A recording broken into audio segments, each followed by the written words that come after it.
Welcome to the Global Roundtable, hosted by the Global Foundation for Democracy and Development and South-South News. Today we have the pleasure of the company of Mr. Bruce Niswander, who is the Director of the Global Business Incubator, an initiative by South-South News. And we also have the presence of Ambassador Francis Lorenzo, who is the person who spearheaded the project.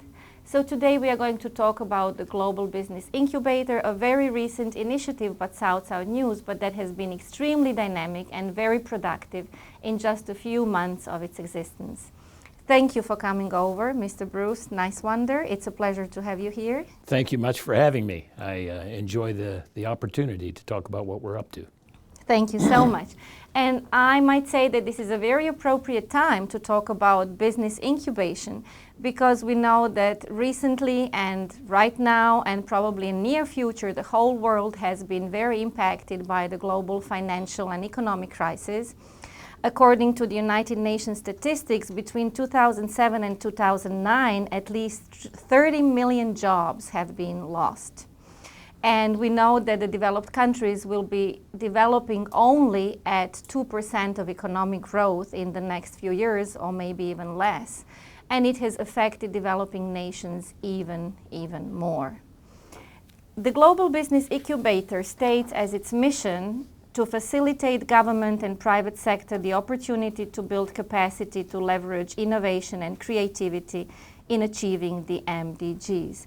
Could you comment a little bit on that mission and how the initiative was created? Certainly.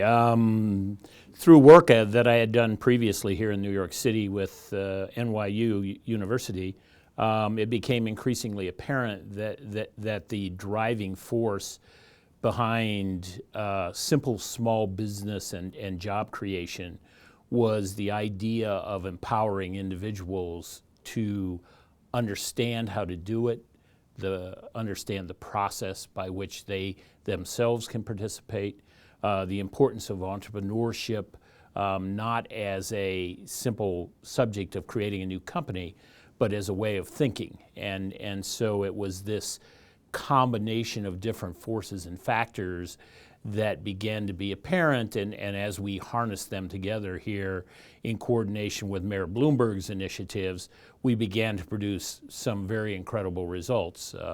In a little less than 2 years, the companies that I was affiliated and guided in our incubator raised in excess of $29 million in startup capital, created nearly 500 new jobs, and had 9 of those companies graduate from the incubator and go independent and operations on their own. It wasn't an accident that we were capable of doing that, but I think as a result of that and my chance to meet the ambassador and South-South News, it became increasingly apparent to me that this was more than just a New York City challenge, that it was truly a challenge of the world. One of the elements that was most exciting as a faculty member at NYU Poly, most of my students were from foreign countries. Yes. And so it became increasingly apparent that one of the real opportunities was a kind of global market environment for small businesses. The ability of a country in, let's say, Bangladesh to sell product in the Dominican Republic and vice versa. Those opportunities are really the driving forces behind the successes of small business, and hopefully South-South News and our Global Business Incubator will be successful at really enhancing that global collaboration of markets and of people. So you have a wide experience in private sector, in academia, and now you're entering something that's often called international development. You were the director of the Varick Street Business Incubator. You're also faculty member of NYU. Now you're directing the Global Business Incubator. How are you going to bring all these experiences together, and what do you think will be the most useful and the most efficient part of that experience that you will be able to apply in this new process? I think the thing that I learned most effectively was to not enter with a lot of rules and a lot of details, but rather draw upon the talents and the existing structures of countries and people. there are certain rules that you have to do. As an example, in business, if you're not selling something and selling it for a profit, your probabilities of continuing are limited. But much beyond that, each and every country, each and every market and individuals are kind of unique challenges. And so I think one of the themes from our GBI is to assist in the drawing out and coordination of existing cultures and trends and things that exist in countries already. Rather than try and change things, we try and enhance things that are being done so they can be done better and more efficiently. So if I had to state it, our goal here is to somewhat be a modifier of talent and forces so that the global initiative is individual unto the location, but collective to the global network. Thank you so much.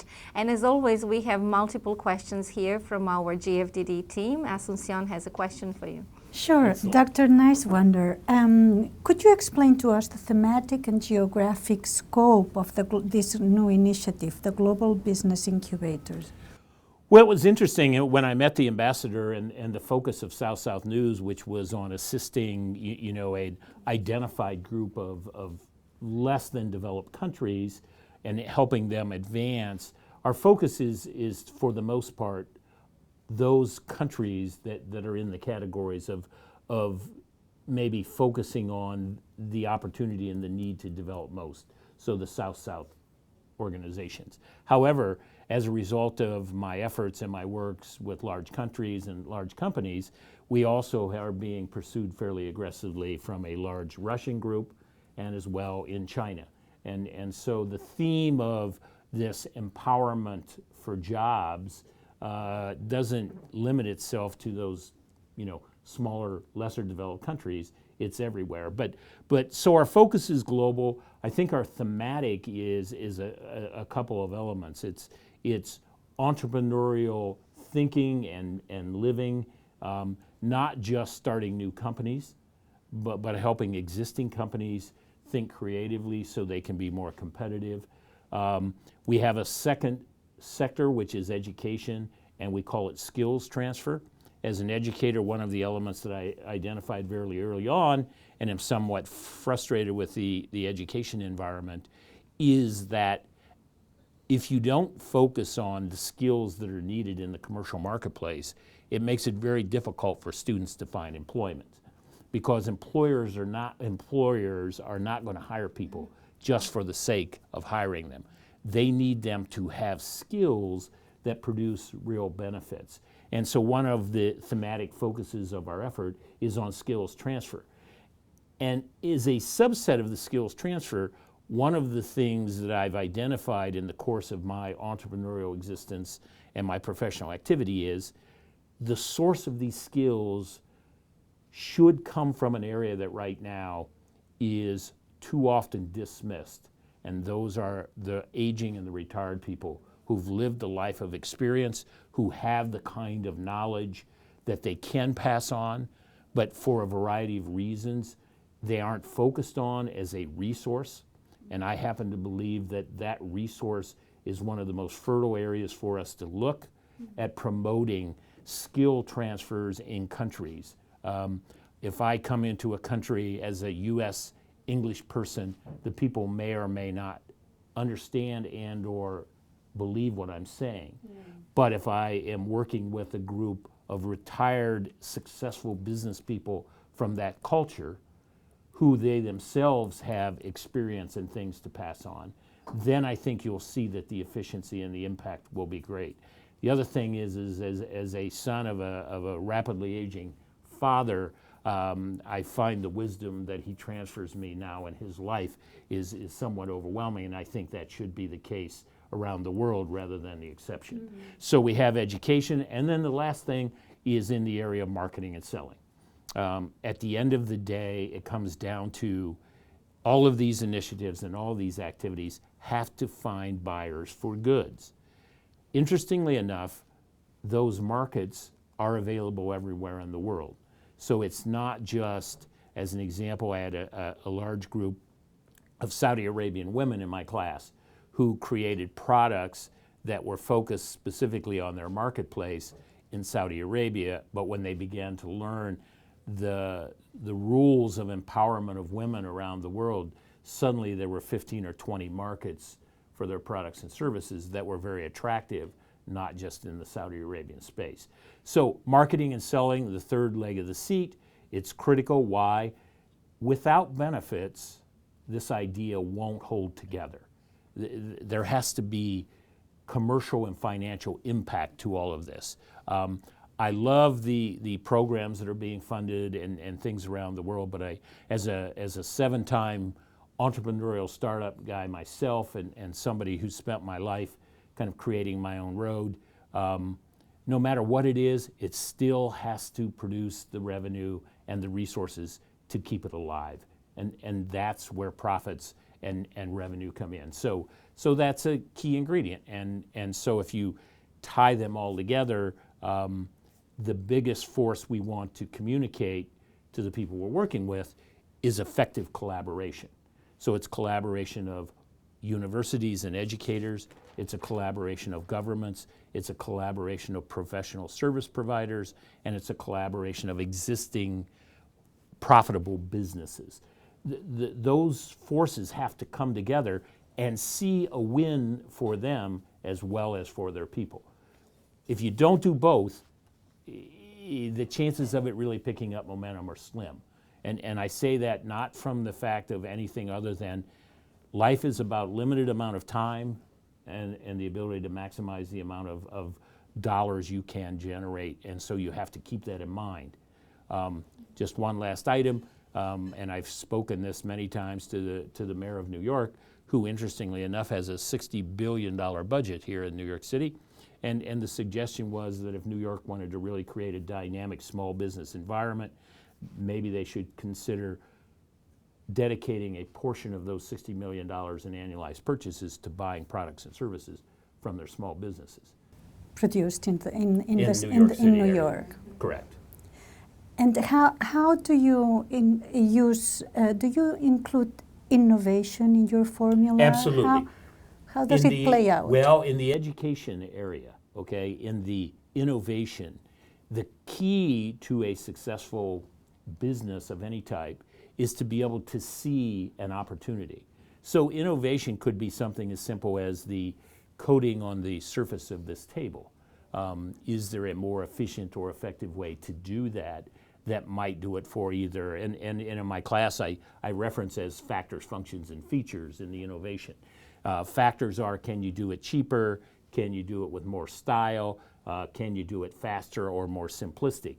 Functions are, things around, can you add dimmers on a light switch that will allow it to more effectively be controlled based on. So innovation is the key driver to entrepreneurship. The interesting element is it is a all-time, forever, everyday thing. The world we live in is now characterized by rapid and dramatic change. That won't stop.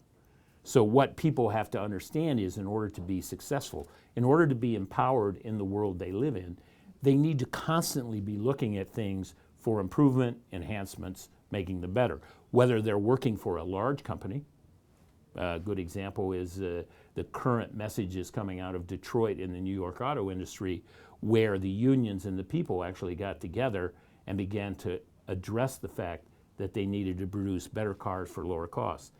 It was this collective collaboration that produced the results. So innovation is the driver to all markets today, tomorrow, and forever. Yes.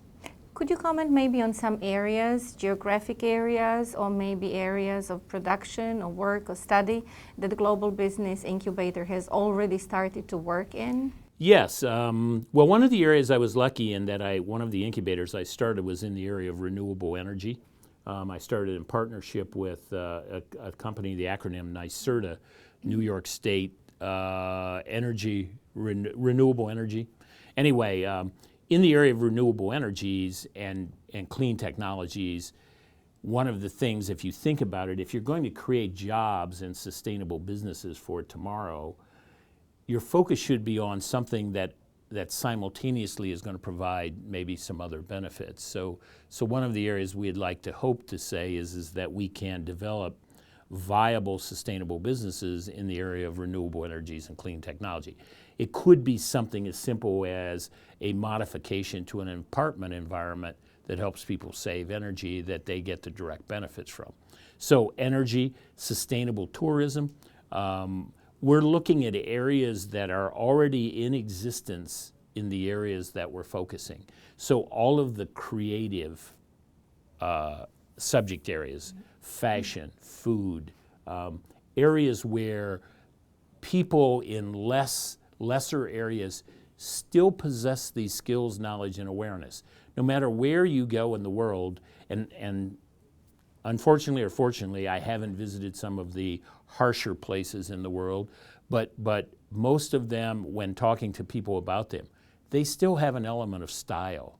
They still have an element of their own presence, and it's that presence of creativity that you need to harness and kind of tease out of those areas into the world. And so I think it's that capturing of what exists and moving it into the 21st century that I think the GBI will really find its greatest ability to move quickly and efficiently. So what you're saying is all these elements are somehow present. There is creativity, Correct. There is tradition, there is wisdom, Absolutely. There is capacity. So what you're trying is to put all of them together and make people aware of them and then bring partners together, right? Absolutely. Public and private, and Yes. then really make it grow. You are absolutely, because out there in those pockets are great success stories yet to be found.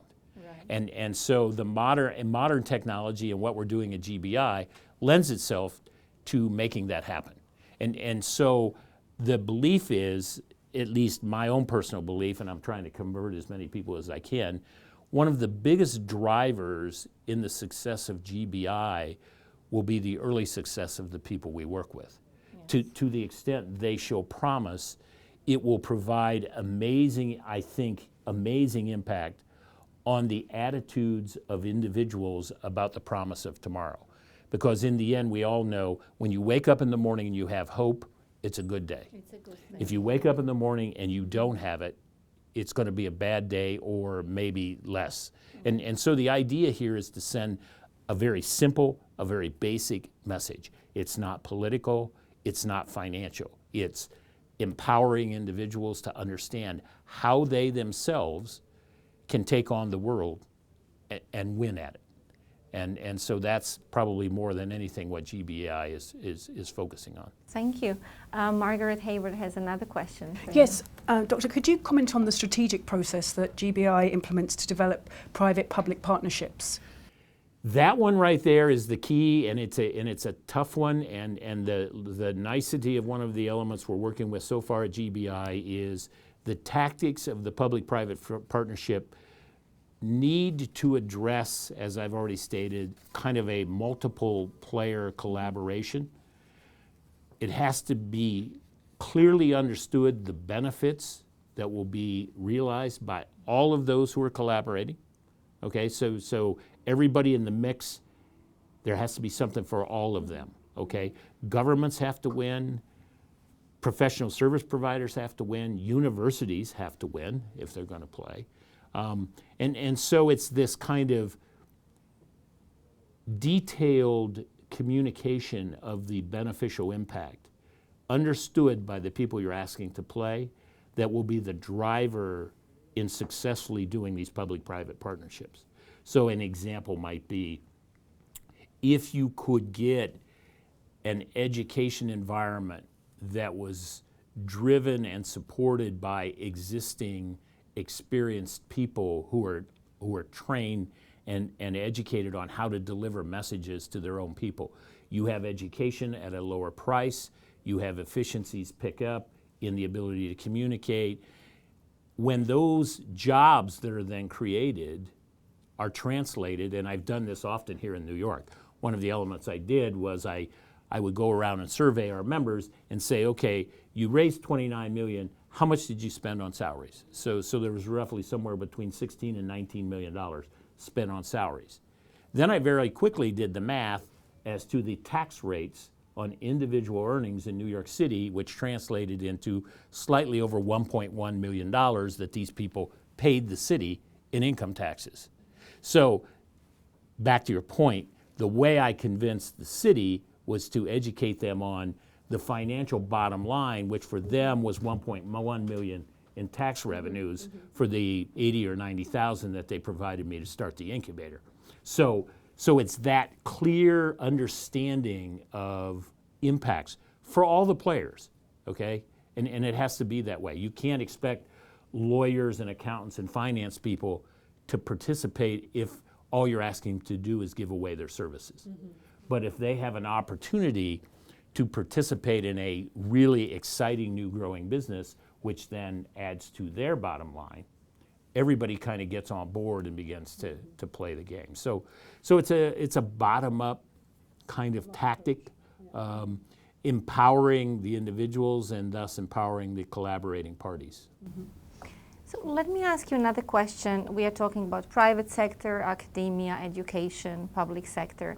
What piece of advice would you have for the private sector to be more efficient and to be more agile in business incubation? And then you, as a part of academia and in educational system, the US system, where often business incubation and ability of people to be really entrepreneurial is questioned, how much education is really providing of it. What advice would you have for the educational system to incorporate it better so that people, when they graduate, they don't only have degrees, but are really capable of incubating something innovative? Well, I could speak for hours on this subject. So I've spent a good deal of time thinking about it and talking about it, so thank you for the question. The essence of the marketplace, and one might look at the United States as the largest marketplace and be the communicator. I've had the good luxury of speaking to the president of the Dominican Republic and spoke to him in a similar fashion. And that fashion is the following, that the commercial marketplace has to join the academic and education marketplace. You shouldn't be hearing from corporations that the graduates of the local university do not have the skills they want in their business. That to me is unacceptable. That means both sides have to find a way to come together. One of the biggest elements in education is an orientation towards action learning, participation in the real world, doing things, solving problems, using certainly your academic training, but applying them to real things. If you apply them to real things, if you solve problems for businesses, they will value you. Right. If you don't, they won't have any reason to deal with you. On the other hand, if universities want to again be totally appealing to the students and the people in the world, they should show very quickly that they are an accelerator to the employment community. That's broken down right now. I have, sadly, I've taught maybe 1,800 students in my time at NYU, and I would argue that, and I don't know the exact numbers, but a large number of those people approach me on how to help them get a job. So in the academic world, it's about linking the universities and the educators to the businesses and the organizations that need the talent. And so there's kind of a much more dynamic interrelation of those institutions. They should be helping each other, not standing alone in an independent fashion. Action learning is the driving force behind education. Experience. My pitch to all of my students was, look in the mirror, look at your resume, and tell me what skills you have that you can sell to somebody. So in our office, just recently, I had a gentleman bring me a resume. And he had his resume and he had the places he worked. And I asked him to go back and list for me what skills he learned in each one of those jobs. And he came back with a certain enthusiasm because now he could talk about dealing with people in a retail environment. So it's skills that have to be focused on, and they have to be focused on both sides, by the commercials, the governments, and the academic institutions. So it's really about bringing all the sectors together and then being relevant, all the sectors being relevant to what's really happening in the world. Exactly. I mean, for the individuals, the disenfranchised people in the world, all they want is a chance to make enough money to live tomorrow. That's all they want.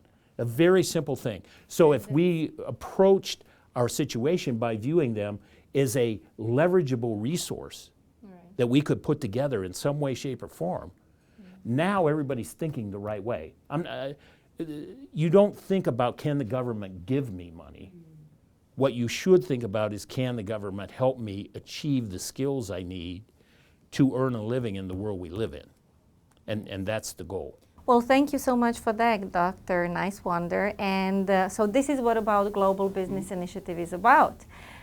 We'd like to hear from Ambassador Francis Lorenzo, who spearheaded the project. Where is it going to? What are the plans? What are the exciting news? What is the vision? And what are the lessons learned in the brief existence of the project and the very successful brief existence? Thank you. Thank you, Natasha. I want to thank Bruce for being very explicit in each one of the questions that was asked and providing all the answers so people can have a better understanding of what the Global Business Incubator is about. But last year, when President Fernandez came to Southside News, we talked about not only news, but also we talk about development. Southside News also serving as a facilitator. Member states coming to Southside News to discuss issues related to health, education, ICT, and so on. When the topic of private sectors and the business incubator came, the president right away said, yes, this is something that I am very interested in. I'm looking forward to see how we can develop our business incubator in the Dominican Republic. And that's when we realized that what the member state has been inquiring in the past is something that we should move forward right away. And that's when we decided then to come with the Global Business Incubator. It has also been at the request of the member state, but also because of the need that exists in government. And I'm glad that, Natasha, several times you highlight the question when you talk about the relationship that should exist between the private sector, between government, and between academia. And the question is why, because just to give you one example to your question, is we are now having a hotel chain in the area of tourism. They came on board, they loved the idea, and what we talked to them was, the first question that we asked was, what is your interest geographically? And they said, in Africa, these are the countries that we're interested in and that would like to build X amount of properties, as well as in Asia, in Latin America, Middle East, and so on. We have already identified those countries. We are in conversation at the head of state levels with each one of them so they can come and make the investment that they would like to make. But the second thing is, as Bruce explains, there should be a relationship and a communication between the private sector and the university and the academia. And the question is why? Because the hotel chain is saying, these are the skills that I'm looking for when I open the hotels. So I would like the university to graduate this student with these skills, so when we request these skills, we don't have to spend 3 months training these people to create the capacity in order for them to come and work. So I think that right there, you see the benefit, beside, of course, everything that we have highlighted here, of the Global Business Incubator. In the area, the same way that we are doing that in tourism, we are doing that in fashion, and that's the reason why a delegation from Italy went to Ghana, met with the president, and now you will see fabrics coming from Italy to Ghana, and that product also coming here to the U.S. Very important and strategic alliance that we have made with the president of Ghana. The president came here to New York, he met with us twice. And now in March, sometimes in March, we are going to be going with the delegation at the request of the president to Ghana. But not only to Ghana, there are about maybe 10 other countries. Kazakhstan, we're working very closely in the educational part. They have committed financially to the GBI as well as other governments that are coming on board also, because we have to create the sustainability of the GBI, the Global Business Incubator. And that's the reason why within the next, I would say, weeks, we are going to have all the areas that we are going to be providing, not only the services, but at the same time how governments will be able to benefit out of it and how they will be able to participate.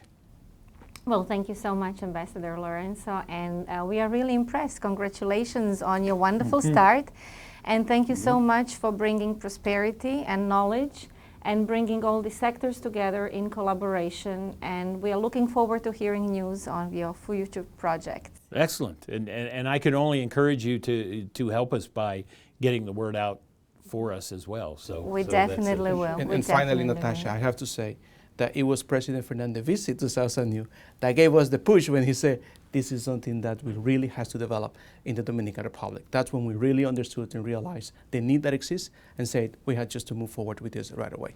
Wonderful. So we thank the President for that. Thank you so much.